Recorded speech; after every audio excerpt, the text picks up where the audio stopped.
सुधांशु त्रिवेदी जी, अब हम सबको अपना डीएनए टेस्ट कराना होगा और बीजेपी ना होती तो हिंदू मतलब डर में जीते, बीजेपी ना होती तो हिंदुओं का खैर नहीं इस देश में।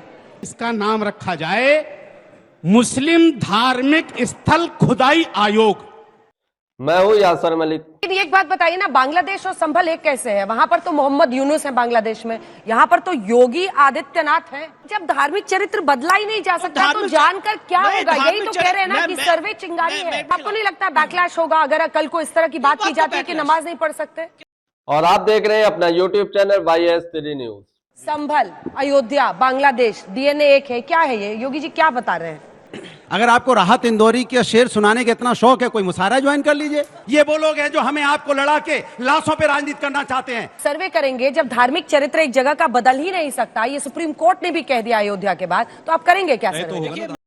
गोदी मीडिया एंकर अंजना ओम कश्यप ने आज तो कमाल कर दिया। संभल हिंसा मामले पर वकील विष्णु जैन की धज्जियां उड़ा दी।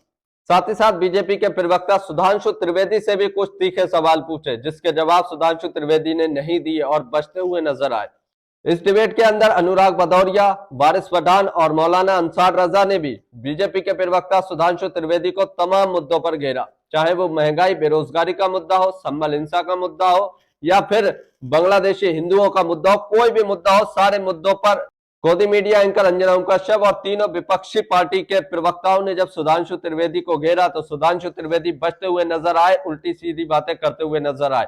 आप लोग ये पूरी डिबेट देखिए। अंजना ओम कश्यप ने बहुत शानदार डिबेट की है। आज जो सवाल करने थे वो सवाल पूछे हैं और बीच बीच में उनके जो है बहस भी की है। आप लोग पूरी डिबेट देखिए।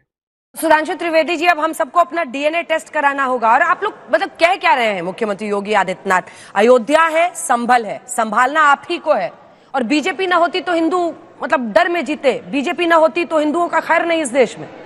मैं इतना कह सकता हूं कि अगर बीजेपी होती तो इस देश का विभाजन नहीं हो सकता था। अगर उस दौर में नरेंद्र मोदी होते और भारतीय जनता पार्टी होती और इतनी शक्तिशाली होती जितनी आज हैं, तो मैं दावे से कह सकता हूं कि देश की विभाजन चाहने वाली शक्तियों के हौसले पस्त हो गए होते। अब यहां मैं डीएनए की बात कहता हूं। देखिए, अखिलेश जी को कोई खोजने की जरूरत नहीं है।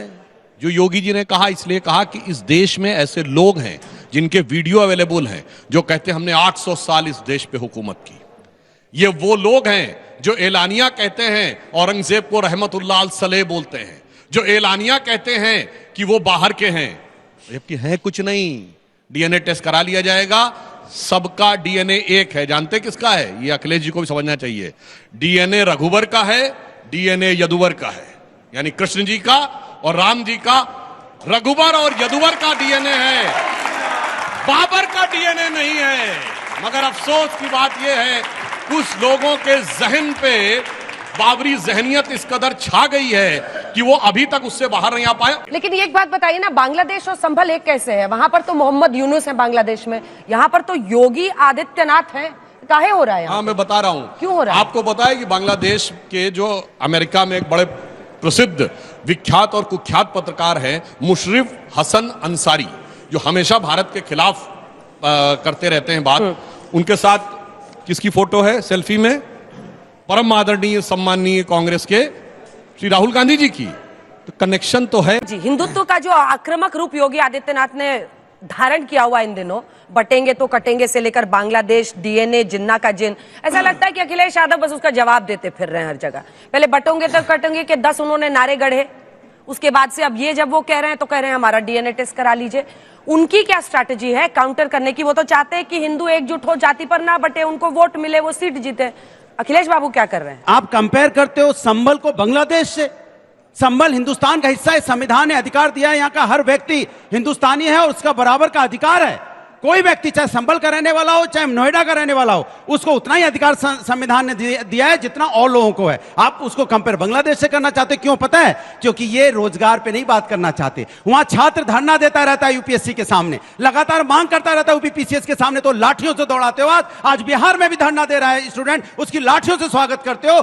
किसान यहाँ धरना दे रहा है कि हमारी एमएसपी की गारंटी मिल जाए। आप चाहते नहीं किसान पे बात हो, आप चाहते नहीं युवाओं पे बात हो, आप चाहते नहीं महंगाई बेरोजगारी पे बात हो, इसलिए आप लगा लगातार धर्म के नाम पे राजनीति कर रहे हो, हमारे बीच में नफरत की आग बो रहे हो। सनातन के बारे में आप जानते नहीं हो, सनातन कभी नफरत की बात नहीं करता, सनातन हमेशा वसुदेव कुटुंब की बात करता है, सनातन प्रेम की भाषा की बात करता है, प्रेम की भाषा की बात करते ही नहीं हो। आप हमेशा लोगों को डिवाइड करना चाहते हो, किसी तरह सत्ता मिल जाए, किससे सत्ता मिल जाए, धर्म की राजनीति करके सत्ता मिल जाए। कभी डीएनए की बात करेंगे, तो एक सवाल आप भी दे दीजिए, मुझे तो लग रहा है आप अपने बारे में कह रहे हैं, बताती हूँ क्यों, बताती हूँ क्यों, बताती हूँ क्यों। शायद आप सुनिए तो सवाल तो सुनिए, सवाल ये है कि आप बहराइच में तो नहीं देते हैं मुआवजा, एक सेकंड, बहराइच में अगर एक हिंदू मारा जाता है तब तो आप मुआवजे का ऐलान नहीं करते, लेकिन समाजवादी पार्टी मुआवजे का ऐलान करती है। संभल में मारे अमन गौतम मारा जाता है तो आप पूछिए जरा क्या दिया। मैंने उनसे पूछ लिया, अमन गौतम नाम तक नहीं लिया आपने, जवाब नहीं है आपके पास, आपके पास जवाब नहीं है कि उनसे पूछ रहे थे अमन गौतम जवाब नहीं है मेरे सवाल का। मैं आपके सवाल का जवाब दे रहा हूँ। तब भी हमने कहा था उसको 1 करोड़ रुपया मिलना चाहिए उसके परिवार को, तब भी हमने कहा था पुलिस की नाकामी की वजह से यहाँ पे रामगोपाल मिश्रा जी की मौत हुई है,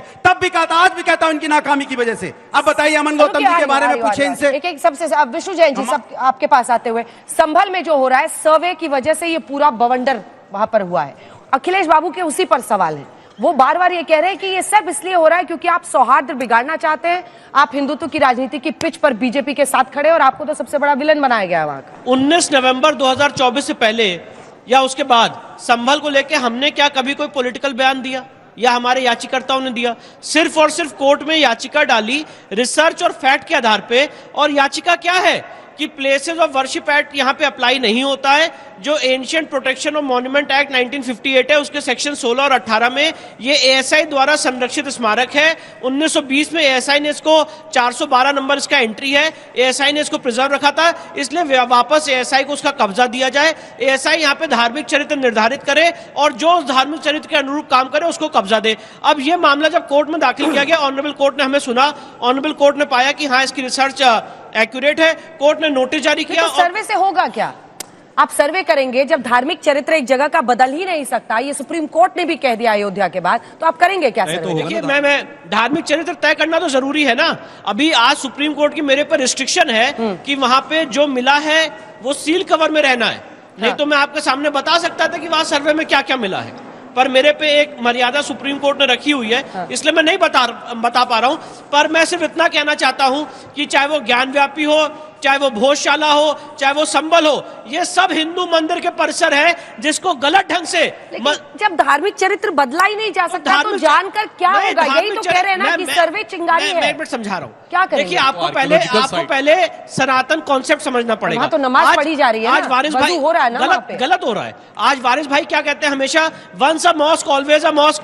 उसी तरह से सनातन शास्त्रिक नियम भी है, once a temple always a temple. अगर एक बार वीडियो को पूरा जरूर देखकर जाइए। अभी आगे वारिस पठान और मौलाना रशीद दोनों इनकी धज्जियां उड़ाने वाले हैं, तो पूरी डिबेट देखिए। नमाज पढ़ ले, उससे वो कभी मस्जिद में कन्वर्ट नहीं होती है, और ये इस्लामिक लॉ के आपको नहीं लगता बैकलैश होगा अगर कल को इस तरह की बात की जाती है कि नमाज नहीं पढ़ सकते? अच्छा तो आप मुझे बताइए, अभी सर्वे पर तो आपने देखा कितनी पत्थरबाजी हुई और क्या हिंसा हुई। जब मैं आपको एक बड़ा इंटरेस्टिंग बात बताना चाहता हूँ, जब इलाहाबाद हाईकोर्ट राम मंदिर का फैसला देने जा रही थी 30 सितंबर 2010 में, आपको आज से 14 साल पहले ले जा रहा हूं, सुप्रीम कोर्ट में याचिका आ गई और कहा कोर्ट को रोक दीजिए, फैसला ना दे, नहीं तो कम्युनल हार्मनी बिगड़ जाएगी। सुप्रीम कोर्ट ने कहा नहीं, रूल ऑफ लॉ इस देश में प्रिवेल करता है और कोर्ट को अपना फैसला देना पड़ेगा। एक बार वारिस भाई इस पर जल्दी से रिस्पॉन्ड कीजिए, क्यों डराना है? अगर सर्वे होगा, कोर्ट के ऑर्डर से होगा, तो क्यों ये डर रहे कि पत्थरबाजी हो जाएगी? डराने के लिए है क्या? खौफ है? डर ये बात का, अंजना जी भी देखिए 6 दिसंबर 1992 को भी बराबर 32 साल हो गए, किस तरह से चीटिंग कॉन्स्पिरेसी के जरिए हमारी बाबरी मस्जिद को शहीद कर दिया गया है। आप हम देश कभी भूला नहीं है इस बात को, और इनकी आस्था है, मेरी भी आस्था है कि एक बार मस्जिद थी है ता कयामत तक रहेगी, मेरी भी आस्था कर। एक चीज आज दुनिया भर पूरे देख रहे, क्योंकि सुप्रीम कोर्ट ने अपने जजमेंट में भी ये साफ निश्चय कहा था कि वहां पर आज तक कोई ऐसा प्रमाण नहीं मिला है कि किसी मंदिर को तोड़ के मस्जिद बना दी गई है। लेकिन दुनिया ने आज एक चीज देखा है कि वाकई में एक मस्जिद को तोड़ के मंदिर जरूर बनाया गया है वहां पे लोगों ने। अभी भी मंशा इंटेंशन यही है, अगर देश 92 के एरा में नहीं जाए, इसलिए तो प्लेसेस ऑफ वर्शिप एक्ट लाया था। प्लेसेस ऑफ वर्शिप एक्ट लाने की मंशा एक ही थी, साफ सिंपल सरल, कि आगे से अपने देश में गंगा जमुनी बनी रहे, हिंदू मुसलमान के बीच में आगे कोई प्रॉब्लम ना हो। इस एक मिनट में सुप्रीम कोर्ट को इसीलिए तो प्लेसेस ऑफ वर्शिप एक्ट आया था। और 14 सुनिए सर, मैं आप खामोश बैठा था, सुनिए 10 सेकंड। ज्ञानवापी पे है, वसू खाना हमारा सील कर दिया, अब संभल के अंदर आपको सर्वे करने की क्या जरूरत है? आपने कहा एएसआई प्रोटेक्टेड मॉन्यूमेंट है, अरे वो एएसआई का भी जो आर्गुमेंट हो चुका था प्लेसेस ऑफ वर्शिप के टाइम पे, कोई जरूरत नहीं थी, आप गए 19 को सर्वे किया। संभल, अयोध्या, बांग्लादेश, डीएनए एक है, क्या है ये? योगी जी क्या बता रहे हैं? देखिए अंजना जी, पहली बात तो ये है कि डीएनए दो तरह के होते हैं। एक होता है बायोलॉजिकल, एक होता है इमोशनल।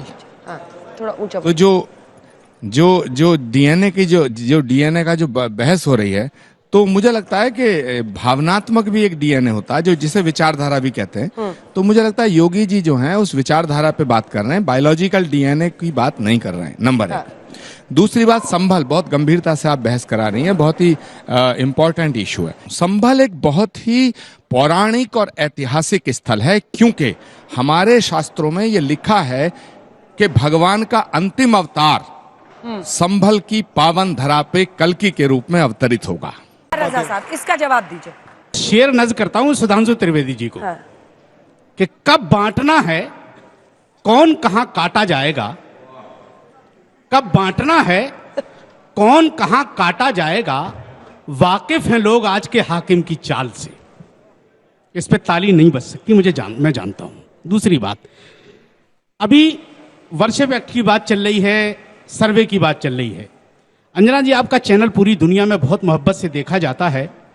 मैं देश के प्रधानमंत्री माननीय मोहतरम नरेंद्र मोदी साहब से गुजारिश करूंगा कि जो 1991 का वर्ष व्यक्त है, इसको फौरन खत्म कर दिया जाए, जितनी जल्दी हो सके, और एक नया एक्ट लाया जाए जिसका नाम रखा जाए मुस्लिम धार्मिक स्थल खुदाई आयोग, और उसका चेयरमैन भूतपूर्व चीफ जस्टिस जनाब चंद्रचूड़ साहब को बनाया जाए, और 2 नॉमिनल मेंबर बनाए जाएं, विष्णु शंकर जैन और हरिशंकर जैन को। अच्छा सुझाव सर सुन लीजिए, बहुत बोल रहे हैं। हम मानते हैं इसको। वो तो खुश हो रहे हैं। जी जी, और वो आयोग क्या करेगा कि चूंकि अदालतों का बोझ भी कम करेगा, जहां बहुत तबीयत गहरा गए हैं मौलाना साहब। जहां तबीयत चाहेगी ये कुदाल लेके पहुंच गहरा जाएंगे, गए। खोद लेंगे, मंदिर निकाल लेंगे, और क्या, घरों में भी। अच्छा, जैसे ये वक्फ वाले मंदिरों को वक्फ की जमीन कह देते हैं, देखिए, वैसा वही वक्फ का जो तरीका? मैटर है, वो मैं कोर्ट संविधान के साथ हूं। जो वक्फ के ताल्लुक से हिंदुस्तान का कानून तय करेगा, हम उसके साथ हैं, नंबर 1। दूसरी चीज, आज आधे से ज्यादा दुनिया मानती है कि मुर्दा आदमी किसी की मदद नहीं कर सकता, लेकिन मैं आज तक के चैनल पर गारंटी से कह सकता हूं कि मुर्दा आदमी लोगों की मदद करता है। बाबर आज भी भाजपा की सरकार बनाने में सक्षम है। अच्छा, फायदा होता है योगी जी को? अरे साहब, बगैर फायदे के आज मौलाना साहब बहुत गहरा गए, जल्दी बगैर फायदे के बाबर का नाम लेंगे। आप क्या बात कर रहे हैं? छोटा तो आपके लिए, उन लोगों के लिए कहना चाहूंगा, मतलब आप उसमें नहीं, जो कट्टरपंथी हैं, कि अगर है खिलाफ तो खिलाफ होने दो। ये सब धुआं है, कोई आसमान थोड़ी है।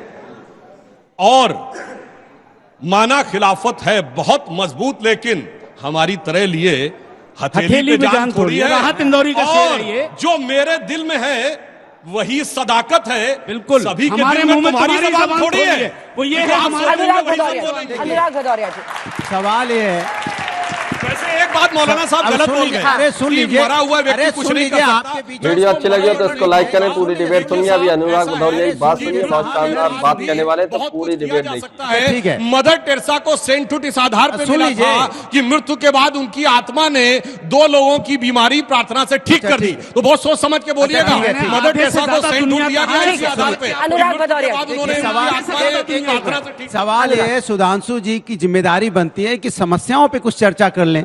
अगर आपको राहत इंदौरी के शेर सुनाने का इतना शौक है, कोई मुशायरा ज्वाइन कर लीजिए। ये वो लोग हैं जो हमें आपको लड़ा के लाशों पे राजनीति करना चाहते हैं, और आप ताली पीट रहे हो इनकी राजनीति पे। हम बात कर रहे हैं बेरोजगारी महंगाई पे, बात कर रहे हैं डीएनए पे। फर्क देखिए इनके मेरे सोच में। हम बात कर रहे हैं किसान को अब MSP की आप गारंटी इनको भी कब मिलेगी? डराने लगे। ये बात किसकी कर रहे हैं? बांग्लादेश अब की। इनको भी डराने लगे। सुनिए, मैं एक मिनट बात पूछो। जल्दी पूरी बांग्लादेश में हिंदुओं पे अन्याय, एक मिनट रुकिए। बांग्लादेश में हिंदुओं पे अन्याय हो रहा है, हिंदुओं पे अत्याचार हो रहा है। सरकार भारतीय जनता पार्टी की है। ये पता सुबह उठ के क्या बोलते हैं?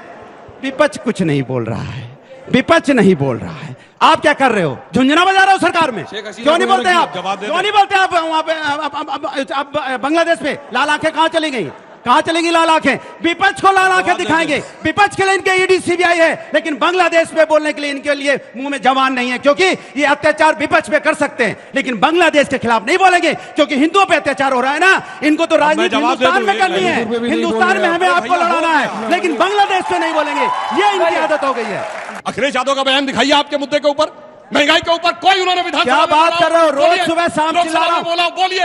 प्रेस कॉन्फ्रेंस में बोला, बोलिए। एक मिनट यही बोलूं, है, वहां पे बोलूं, संबल पे बोलूं, बोलेंगे, बोलूं, वहां बोलूं, डीएनए पे बोलेंगे, बोलूं, वहां बोलूं, मुस्लिम पे बोलूं, बोलेंगे, और यहाँ आके मैं ही चिल्लाएंगे। बोल रहा हूँ महंगाई भाई, बेरोजगारी। आप तो बोले भी नहीं, आप राहत इंदौरी पे चले गए थे। मैं महंगाई बेरोजगारी पे अरे बोल मैं रहा वही था। कह रहा हूँ, महंगाई की बात बड़का नेता नहीं बोल रहा, छुटका नेता आके चिल्ला रहा है। तो दोस्तों, आप लोगों ने ये पूरी डिबेट देखी। आप लोगों को ये डिबेट देखकर कैसा लगा, इस पर अपनी राय जरूर देकर जाइए। और आज आपने देखा अंजना ओम कश्यप का बदला हुआ रूप। संभल मस्जिद सर्वे पर अंजना ओम कश्यप ने जो वकील विष्णु जैन से सवाल किए और उनके से बहस की, उसे देखने के बाद आपको क्या लगता है, अपनी राय इस पर जरूर दीजिए।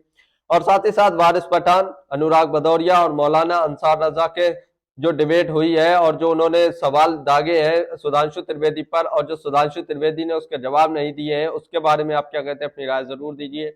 और जो योगी आदित्यनाथ ने डीएनए वाला बयान दिया है, उसके बारे में आप लोग क्या कहते हैं, अपनी राय उस पर भी जरूर देकर जाइए। अगर आप भी गोदी मीडिया का विरोध करते हैं तो हमारे चैनल YS3 न्यूज को भी सब्सक्राइब कीजिए। वीडियो अच्छी लगी हो तो इसको लाइक भी कीजिए।